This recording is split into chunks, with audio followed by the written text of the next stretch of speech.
rero muri eglise iyo turiko turiga canke iyo twiga amajambo y'Imana twigishwa kwiyanka,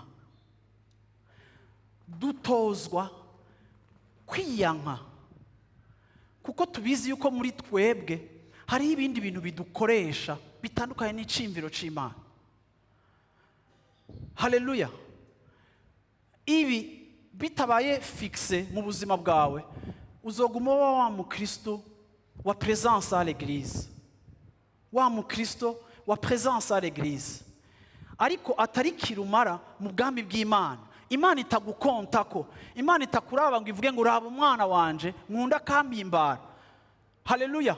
Kubera iki? Kuko tu n'es pas livré, ntiwitanze, warisigarije, uravyumva, urashwazisa aho Imana igera muri wewe, warayishingiye akarimbi, warayemereye ivyumba yinjiramo n'ivy'itinjiramo.